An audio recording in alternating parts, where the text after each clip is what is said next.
Hey friend, I'm Nicole Hoover, and this is Living My Human Design, a no rules, off the cuff podcast where I share what it really looks like to live this wild human design experiment in real time. As a 3/5 emotional manifesting generator, traveling full time across the US with my husband and our 2 dogs in our 25-foot motorhome, life is anything but linear, and neither is this podcast. Here, I'll be reflecting on what I'm learning, the people and places that light me up, the emotional wave that I ride, and the deep truths that unfold when I choose to live by design, not conditioning. This space isn't about being perfect, it's about being real. You'll hear me raw, inspired, emotional, uncertain, empowered, and always inviting you to experiment with your own unique design. No fixed format, just voice notes from the road, from my heart to yours. Because human design isn't something we do, it's something we live. Let's get into it. Hello and welcome. In true manifesting generator style, I am doing another manifesting generator pivot and kind of shifting the direction that I'm taking this podcast. And it's going to be more about me sharing my experiences of living my human design, what's lighting me up, the people and places that are crossing my path, especially as we travel around the United States in our non-traditional lifestyle, living in our 25-foot Class C motorhome. And I'm just going to be sharing with you my wins, what's working really well, maybe a new awareness dropped in, and I'm going to share that with you. Maybe something has been not going so well, um, and suddenly I recognize that, and yeah, it's just going to shift. As I record this first podcast with zero script, just off the cuff, in the moment with you, it feels a little strange, a little unnerving. So, this may be a really different type of podcast, and it's probably going to be a little messy because in life, I really am just a little messy. So we spent the winter in Florida, well, in Arizona and in Florida. Ryan and I had never spent much time in Florida aside from just going for a week to explore the Kennedy Space Center, some of the beaches down there. I have some family that live in Orlando, so we'd gone and visited with them a few times, but we really wanted to spend like a significant amount of time in the area exploring an environment that's so much different from where we grew up in the Pacific Northwest. And we had a lot of fun doing the Orlando things. So we did Universal Studios, we did Disney World and Disney World Hollywood Studios, and Ryan and I were able to go to the Florida Keys where we actually took a week off work and completely unplugged. We didn't answer emails. I did nothing human design related. We literally just enjoyed the sunshine and the warm water. Ended up buying some paddle boards while we were down there to take with us on future adventures. So it was a lot of fun, and we really enjoyed our 3 months in Florida. Our youngest son is getting ready to turn 21, so we started our about a 2-week long trip from Florida back into Montana so that we could be there in time to celebrate his 21st birthday. And for the past month, I've really been spending a lot of time with my Ajna center because I have a tendency to really get stuck in my head, and trying to think through things and having things just kind of spin around in there. I find myself getting lost in people's problems that aren't necessarily mine. And I know that that's a head and an ajna thing together because those two centers really work closely together. You can't have a defined head without having a defined ajna. And the head pushes inspiration down into the ajna for conceptualization and then eventually to be expressed out through the throat. So I have a completely open head and an undefined ajna. And I find that I will sometimes get sucked into trying to solve problems that aren't mine. And it happens in little subtle ways that, before human design, I didn't even realize that that's what's happening. And really, if you think about it, so 70% of the world has an undefined head, and 30% of the world is defined, and they're influencing the thoughts of the other 70% of the population, of the global population. So if you are thinking, um, okay, yeah, I'm not going to go there. Never mind. So, anyways, so I was scrolling on Facebook, well, no, I was on Facebook, and I'm a part of a group. We have a Winnebago View Navion, and I was in a group that's okay. No, that's not what I wanted to talk about. See, I told you this was going to be a messy episode. Um, I'm in a few different Facebook groups that have to do with RVing, but we own a membership to the Thousand Trails Network, which allows us to travel from park to park within the Thousand Trails Network. We bought a used membership. We pay an annual due, and it's kind of like a condo for RVers. And there are these parks within the Thousand Trails Network that we're able to stay at for free, no additional charges. And we can stay there for up to 3 weeks at a time. And then we have to leave that park for a week before we can go back to that same park. Or we can go to another park within the Thousand Trails Network. And it's been around for, I don't know, 40 years. Yeah, because it about 35, 40 years. So it's been around for a really long time. And it's always been a first come, first serve basis. So we are able to book these parks 210 days in advance. But once we arrive to the park, we're not able to pick our specific camping spot like you can if you're going to be staying at a national park or even at an commercial RV park. Usually you pick the site that you want to be in, and then you pay for it. Well, with Thousand Trails, it operates on a first come, first serve basis. So check in starts at noon, and then you arrive, you check in, and then you wander around the park and find a spot that works best for you. Well, recently they have changed to assigned sites, but it's not your typical assigned sites. You don't get to pick your site when you book your stay.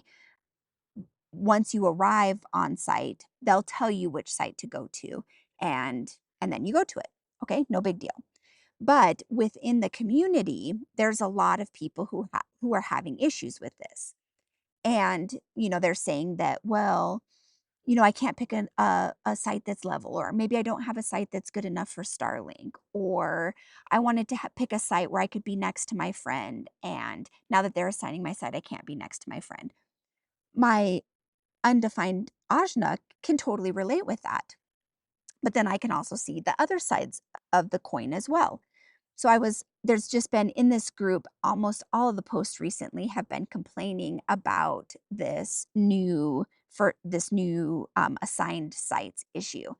And I found myself, wanting to comment on them and share my perspective of it, and then trying to explain to people who are having issues how they could look at it in another light and how it could actually be a good thing. And I was just, coming up with all these responses that I wanted to make, and I was really thinking about it and trying to figure out how Thousand Trails could make it better. And then all of a sudden I stopped and I'm like, wait a minute. This is not my problem. Like, it doesn't really bother me that they're assigning me a site when I get in there. Why am I even getting involved with this? So then I put down my phone and walked away.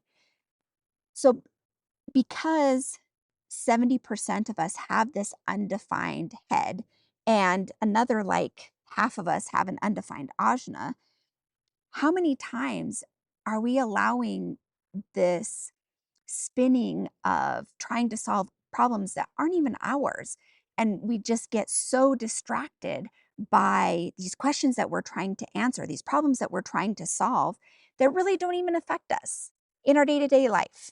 Like, yeah, it's just was really wonderful to be able to let go of that and say, oh yeah, that's not my problem. I don't need to answer that.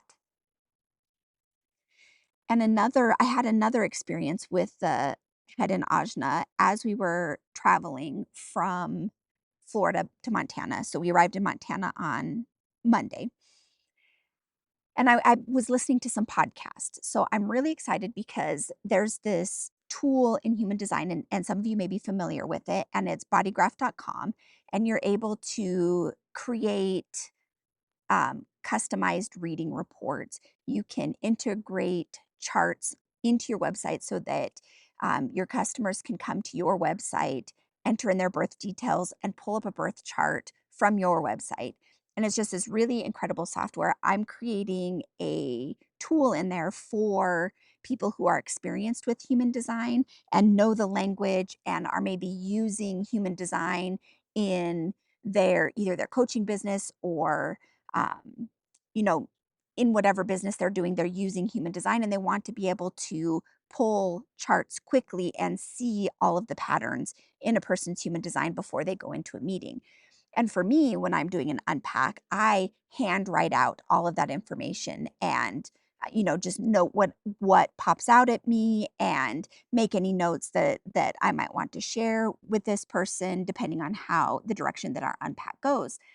But initially I started to create this tool for me and I was sharing it with some of my friends and they were really excited about it too. So I'm going to create it to share and I'm calling it a rapid chart assessment tool so that people will be able to enter the information of the client that they're going to be working with and it'll pull apart their human design into all of the various, type, strategy, authority, profile, gates, channels, all of that information, and it'll just be bullet point information for people who are already familiar with the language and they'll just be able to look through it and pick out the patterns. And it can also be a quick reference for when they're in the session with their client and a question pops up or something pops up and they just want to quickly glance at their design to see where you know that issue or how that may correspond to their design. They can quickly see it. So I've been really excited about this body graph software. And they recently have started a VA program where you can sign up and help people to integrate the bodygraph software into their website and help them to create reports. And that really lit me up. So I've signed up for that VA program and I just started that as well. But before I had my interview, I hadn't listened to any of their podcasts, the Pulse podcasts. That they recently started putting out. They've probably been doing it for like 6 months. I just really haven't been listening to any podcasts because I've just been kind of been on information overload. And so while we were traveling from Florida to Montana, I decided that I was going to listen to some of these podcasts because there may be information in there that would help me as I begin this VA adventure with Bodygraph Chart. And so they have some really great information on these podcasts. It's called The Pulse, if you want to check it out. And they have a lot of information that's geared towards, that word does not want to come out, entrepreneurs. And there's just some really great information. And they're short podcasts. They're anywhere from, 8 minutes to 30 minutes. The times vary, but there was a lot of great information in there. And I was listening to it, and we'd been on the road for probably an hour and a half, 2 hours. And all of a sudden, I reached the point of overwhelm. Like there's a lot of great information, but then all of a sudden, it was just like, oh my gosh, there's so much that I need to do that I haven't been doing. And I just started to become really overwhelmed. And before I discovered my human design, and before I had this amazing awareness tool, I would just spin in this overwhelm or I would keep consuming the information because, the answers would be in there. That's my gate 4. Um, but what I was able to recognize this time is, oh my gosh, okay, I'm on information overload. I'm spinning. It's time to turn this off. So I was able to turn off the podcast and then start listening to some music or something else to take my mind off of that so that I wouldn't continue to spin. Because here's the thing, we are all designed differently and we are all going to run our businesses differently based on our design and on our energy. So we can listen to these podcasts and gain some great information. And even as you listen to this podcast, not everything that I say is going to be relevant to you, or you may not even agree with everything that I'm sharing. But what's really great is that I now am able to pick up on that, on what is in alignment with me or what resonates with me, and I can let go of what doesn't work for me. For example, I was also listening to some podcasts about, being an entrepreneur. And so I was listening to a podcast where they were sharing how email is really the way to connect with people right now. Social media is, it takes so many touch points to get someone to purchase from you, that email is really the best way um, to market right now, which is great. I mean, I agree with that. Emails can be a great tool. But what they were saying is that you should, people operate on a scarcity mindset. And so when you're selling something to them, you should put it out there. You have your regular price, but then in your email, offer it for the next 10 days. You can get it for like 50% off, but only for the next 10 days, so that it creates in them a scarcity mindset, so that they'll want to purchase something that maybe they're not ready to purchase yet, but because it's only on sale for 10 days, I got to purchase it now. And for me, that feels dishonest. And I don't want to make people feel um, pressured to purchase anything. And they may not even be aware that they're receiving this pressure. It's just a marketing strategy that feels very unaligned with me. So it's something that I'm going to choose not to use. So it's really about, there's so much information out there. And especially if we have an undefined head in Ajna, we're really susceptible to that information if we are not aware of our human design and if we're living in our conditioning. But the great thing about human design is that it's an awareness tool, and it helps us to shine a light on who we are and to recognize that, maybe we're spinning, or to recognize that it's okay for me to, or maybe to recognize that I can be easily inspired. And so I have to be careful who I hang out with, because I don't want to be taking in thoughts or information that is not aligned with my belief system. And we may recognize when that's happening sooner. And now I totally lost where I wanted to go. Okay, but anyways, so human design is a great tool to kind of shine a light for us to recognize when we are stepping into our not self, or doing something that is is a pattern that we used to do, but that we now know is no longer in alignment with us, or we feel that that's energetically not aligned, so we're going to make a different choice. It shines the light so that we can recognize when something is not for us, so that we can make a different choice. Like, I'd made a choice to turn off the podcasts because I was feeling overwhelmed, and I didn't need to go into overwhelm. And I listened to some music that I could sing along to, and that kind of, lifted my mood again. So that's one reason why I love human design so much. So that's my first messy, off the cuff, this is something cool I learned podcast. Stay tuned and we'll see where this wild adventure takes us. I do appreciate you listening. And if you like what you have heard, please subscribe so that you can be notified when the next podcast drops. I will be spending more time on Instagram, just kind of sharing what's going on day to day, week to week. Sometimes things are really exciting and adventuresome, and sometimes it's just chill and relaxed, and we're not doing much. So catch me on Instagram. The information is down in the show notes, and I will chat with you soon.